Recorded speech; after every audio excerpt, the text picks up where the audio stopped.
Welcome, and thanks for joining me today on Mortgage Manager Playbook, a podcast for sales leaders who want to improve their team's sales performance and originate more loans. I'm Pat Sherlock, your host. Today's topic is a great topic. We're dealing with key metrics for mortgage sales success in 2024, and I have the perfect expert, John Seroka. John is president of Seroka Brand Development. He is an expert in marketing and certainly is a long career in mortgage banking. Hi, John. Hi, Pat. How are you today? And thank you so much for having me. Well, I appreciate you sharing your wisdom because so often what I see in sales organizations is that they really don't measure the right things when it comes to marketing. So maybe we should start with really right off bat, the famous KPIs. Talk about what they are, why they're important, and what they should be looking at. Sure. Well, KPIs are essentially their key performance indicators. And these indicators help you determine how successful you are at meeting certain goals in marketing so that you can measure the effectiveness of what you're doing from a marketing campaigning standpoint.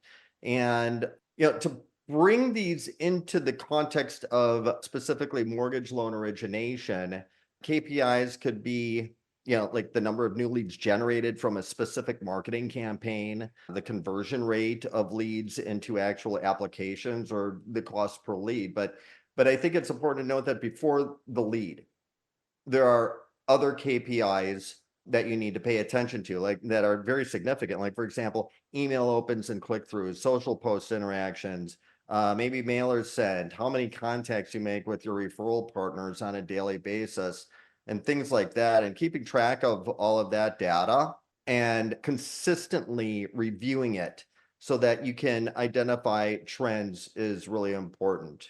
Like, analysis would tell you what it takes to get X number of leads and how many will turn into apps and close. And you might change up your approach or your creative in campaigns to experiment a little bit and see what you can do that might work better, because you always want to be thinking about how you can continually improve your KPIs, because the cost to manufacture a loan right now is through the roof, squeezing profitability. So following the right KPIs is essential for your company so that you can continually optimize your efforts and bring down those costs. So, John, why don't we look at it from the senior level and also at the loan officer at the branch level and talk about what are some of the key measurements that you think they should be tracking? And then we can talk about what things they don't really track that they should be tracking. Oh, yeah, sure. Well, Pat, if I had to pick out like two or three of the most important KPIs that you should be paying attention to at the very top, I would say marketing leaders need to focus on the number of leads coming in and the conversion rates, both overall and down to the LO level. And there are many factors that need to be looked at because, some LOs are just going to be more effective than others. And then you have to look at market variables, because when you drill down to the LO level and the specific markets they serve, things are going to be different. So, loan quality, it could be a thing. Also, if they are getting referrals, then what are the quality of those referral sources, which are more often than not real estate agents? And are the LOs actually targeting the right agents with their efforts? So, really keeping an eye on the data, a daily eye on the data, is pretty critical. And I would say also tracking all the right data, because there needs to be significant alignment between marketing and sales to create a finely tuned machine. Because all too often, marketing is not listening, and originators are out there producing their own materials. They're left to fend for themselves in many cases. And Pat, I don't want to take this off track. That's another conversation for another day. But marketing and heads of production really need to work together. And too often I hear from people outside of the marketing department that indicates that the LOs are just not getting what they need. And that leads to a lack of consistency, impacts the brand, impacts referrals. So all of these things need to be paid attention to. Well, I think that's an important point. I actually just want to do it really not, and I don't think it's a segue, but talk about, and this is what I see at the loan officer and at the sales side, is that if there is data about the market, somehow marketing might have that data, but it doesn't seem to get down to the field. And of course, it just seems to me that that should be like rule number one. What are you seeing mostly at lenders? Yeah, well, you're right about that. And yeah, look, tracking the right KPIs help in identifying what strategies are actually successful and Mhm. areas that need improvement. So ultimately, you need to make sure that what you're doing in marketing is cost effective, and you have to continually optimize what you're doing and even try new things. You know, an example of this might be throwing a new social channel into the mix, like TikTok, or pushing out even more content on various social channels to see how it all moves the needle. And I'm sure that, okay, so for example, I'm sure that many of your listeners know who Gary Vaynerchuk is, and all of them who do know exactly what he would say works well and what does not. And the question is, well, does it work well? And you never know unless you get to work at it and actually try it. Good point. And so talk about the KPIs that are not typically being managed or not typically being followed. Well, you know what? There are several of them. And I'm glad you asked that question because, one great example is lead quality. It's not just the quantity of leads that matters, but how likely are they to convert into actual borrowers? So you need to look at, credit worthiness, their current financial situation overall, how interested they are in buying a home or refinancing, or are they just tire kickers? Another sneaky but really good one is looking at time to close. And I think that that's a really good one to look at too, because you know what, Pat, a shorter time to close can be a measure of the efficiency of, the company itself, the mortgage company itself, and its business processes.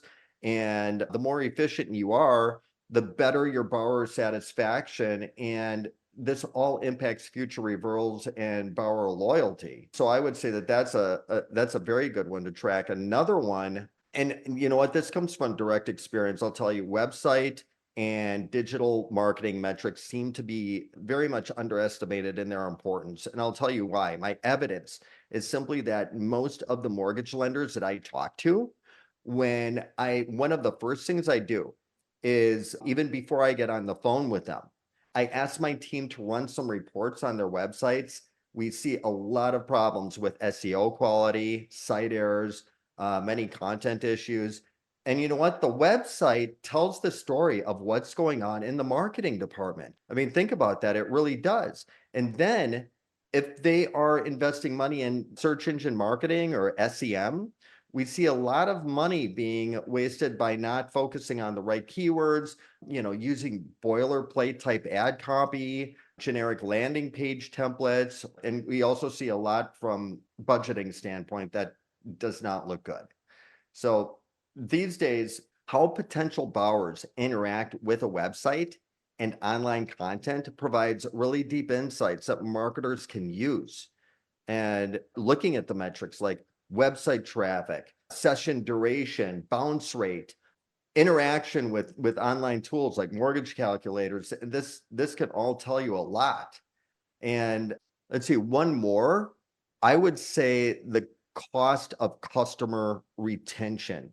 And I really like that one because it is often overshadowed by the cost of acquisition. Everybody talks about the cost of acquisition, but how about the cost of customer retention? The thing is, in the mortgage industry, or for mortgage companies, there's a lot of opportunity for repeat business and refinancings and people moving up down laterally for a number of reasons. It could be better schools, lower cost of living, job changes, or any family oriented type reasons. So really understanding the cost and strategies for customer retention can be a big thing for your business. So, John, when you look at it, maybe, and I'm glad you brought this up, I also obviously look at websites when I'm looking to deal with a lender. And it's just my impression, and I'm curious about from a marketing standpoint, yours. They look to me to be relatively the same sites, and it obviously looks like a template many times.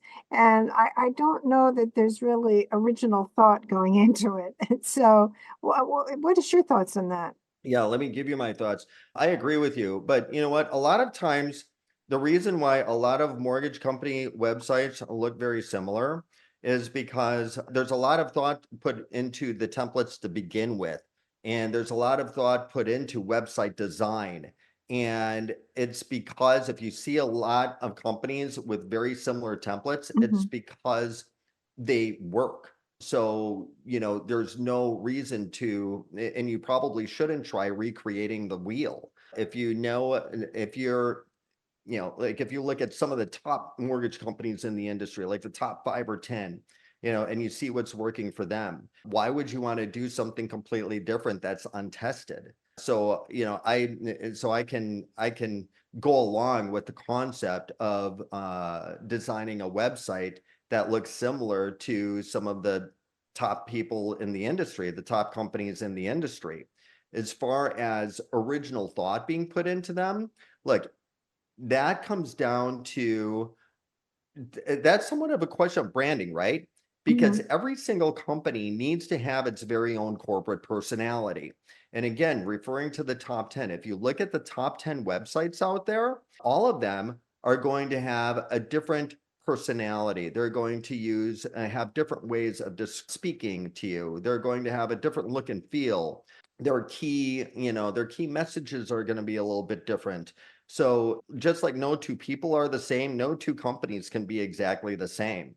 And that's all a very good thing. So when you develop content, look, a lot of these websites, they have a blog roll on them.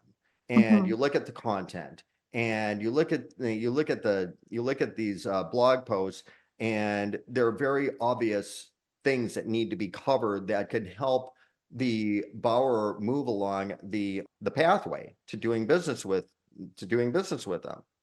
And even though that content is already out there, you should also be putting out that content, but you should give it your own twist, your own voice, and your own style, so that it is definitely content from you and not content that is just practically copied and pasted from somebody else's website. So, John, when you look at the KPIs and you look at the difference between, and I think you've mentioned this before, is that there's certainly quantitative number of leads and all that, and then also the qualitative side of it. Realistically, is it a 50-50 weighting, or what really, if you're going to diagnose and look at the effectiveness of marketing, what would you give the more, I guess, weight to? And this is very important to balance, Pat, because while quantitative KPIs provide insight into lead gen and conversion rates and ROI, you have to consider other factors like customer satisfaction, brand Hmm. perception, customer loyalty. These are all harder to measure for sure. I'll give you that. But they are equally important. I would say that they are equally important because they give you insight into the borrower experience and the overall health of your brand, which directly impacts repeat business and referrals and the sustainability of your company. So you should integrate feedback mechanisms like customer surveys and reviews to gauge satisfaction. Also, you should use tools that can analyze data like sentiment analysis on social media. We use Sprout Social, okay, but there are some other great ones out there like Brand24 mentioned, others, and there's probably some mortgage industry specific platforms that can also measure this. But another thing that you can do is set up a dual goal. So when you're planning campaigns, set both quantitative goals like number of leads and qualitative goals like improving customer satisfaction, which can be measured by surveys. But finally, you can encourage collaboration between different teams. Like, think about this. If you encourage collaboration between sales, marketing, and the customer service areas to ensure a very holistic approach to both qualitative and quantitative goals, that would be big. That would be big. And by balancing these two types of KPIs, mortgage marketers can hit their targets quantitatively, and also they can build a strong, reputable brand built for sustainable business growth. So that leads to the question, John, about what improvements, if you had a magic wand and were going to mortgage lenders and talking about what improvements do they need to put in place that would highly show results for them? Pat, I would focus on KPIs. I think that there's a very important point to setting up the dual goals with both qualitative and quantitative Hmm. KPIs, and not putting one above the other, but focus on KPIs that focus on the long term, like customer retention rates and lifetime value. And I believe that if you focus on that, then the other KPIs will fall into place if you think about it. I'm just thinking through this right now. You know what? If you focus on those long-term KPIs, then of course that is going to improve, how people view your brand, and it's going to help drive referrals, and it's going to help you, automatically increase your business by focusing on the long term and focusing on the lifetime value. So I would do that for number one. Another thing is using the data that you have to analyze trends and campaign performance, even down to the LO level. Now, there's a ton of data points that you can follow, and having a methodology or a plan in place or a system to analyze all of that data and make sense of it, I think would be exceedingly important. And you really have to do it, because if you have a big organization, you have a lot of loan officers out there generating business, and being able to quantify how LOs are doing in different markets and how they're leveraging your marketing, or, and basically how they're performing, I think it's really important. Well, I agree Um, with that completely. And talk about any other recommendations that you would make. Yeah, you know what? I think that another really good one would be aligning your sales and marketing teams. I just spoke with a smaller lender, Pat, that for the first time, as I understand, for the first time, asked what their originators want to help them out. And they all fired back an email to her, and universally they said marketing, especially social media, and social media help, and help with developing flyers. And that's just the tip of the iceberg. You can't build your business meaningfully when you don't ask or listen for years to what your originators need. So I think that that's a really big one, is really aligning sales and marketing and actually speaking with each other. And I see this, this was just a recent conversation, but believe me, I see this quite often. Also, always test your approach and creatives, because you always have to have continuous improvement. Focusing on continuous improvement, just because something's working and appears to be working well, doesn't mean you should stop testing. You should definitely continually test, because nothing stays the same forever. One final one that I'll bring up to you is making sure that you have a very customer centric approach, and you focus on the customer's needs. You get in their shoes, get in their heads, and be empathetic. Well, I think their words of wisdom. But before we go, let's talk about video. And I certainly think we live in a much different world than in the past, where everything, blogs, all of that was certainly the way of having success or driving success. But video and being good on video, it certainly seems to me to be becoming more and more important. What are your thoughts on that? Absolutely. That couldn't be more true, because we're living in very much of a work from home environment. You aren't going to just go to a realtor's office and walk in and see them all sitting there working. If you're trying to develop relationships with real estate agents, and you have to also develop relationships with the consumer as well. And I think that your ability to leverage video to be able to build rapport and build a relationship is very important. And I know that a lot of people, Pat, are intimidated by video, and, they're concerned about, I don't know, how they look or how they sound or whatever. All I can tell you is the best thing that you can possibly do for yourself is to buy some good equipment, buy some good lighting. It doesn't cost a lot of money at all. make sure you have a good microphone and make sure that you can and practice. Just get on video and practice. Like, I don't know, set up a Zoom call and hit, meet now. When you get to that introductory screen, hit the meet now button. And then just practice speaking on video, practice how you and watch how you look and how you interact, things like that, and just get comfortable with it. You don't have to be live with somebody to practice right away. Just practice before you go live. But I think that your ability to to be able to interact well and perform on video and establish that comfort level is really important. Can't agree with you more, and it is our world today. So, John, talk about the what you see technology that you think would be helpful to lenders and also somewhat going out, let's say the next 24 months. What technology that you would highly recommend? Analytical tools have become pretty sophisticated because with AI, you can get deeper insights into customer behaviors, preferences. So KPIs related to website traffic, social media interactions, and conversion rates need to be more nuanced. They should not only measure the quantity, but the quality of engagements online.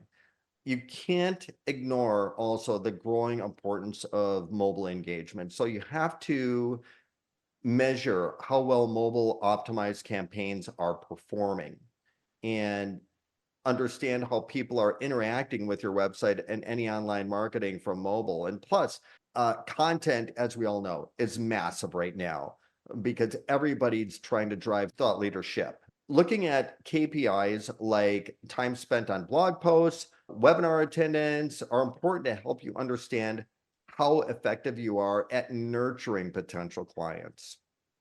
And then I would add one more thing. There's a huge emphasis on personalized communications. So updating your KPIs to measure the success of personalized communication strategies and tracking the success of tailored content and campaigns towards different segments, I think is really important. So, any thoughts, John, that you would like to share? Yeah, absolutely. Look, picking the right KPIs to track is important. I think you can look at top ones like number of leads, conversions, but that doesn't give you anywhere near the whole story. So you want to make sure that you go deeper than just that. And you really take a good look at a lot of different KPIs, both qualitative and quantitative, that should be tracked. Because if you can master tracking of those key performance indicators and analyzing them properly, that will make a big difference in your business, because imagine how much intel you can get from that kind of data. And always be testing and updating. Your KPIs will give you a lot to think about when you analyze them. So come up with an organized and systematic way of testing, messaging, and different lead gen platforms, or questioning performance levels or referral quality and more. So take a look at all of that. And finally, be sure to think about, like I mentioned, qualitative metrics as well as a quantitative, because they're going to be so important for the sustainability of your brand and your business in the long run. Well, I want to thank you, John, for sharing all these great thoughts and certainly your practical advice of what really matters in marketing. And I think going into 2024, this is certainly more important than ever. And I want to thank everybody for listening to the podcast. You can catch up on all our episodes by going to www.patsherlock.com and subscribe. Thanks again, John. You're very welcome. And thank you again for having me, Pat. Thanks for listening to Mortgage Manager Playbook. You can catch up on all our episodes by subscribing to receive each week a new show. Don't forget to share this podcast with your friends and team members. If you're looking to increase production, call me to discuss my prospecting sales training program, Ramping Up Realtor Referral Sources. Check out my website, www.patsherlock.com.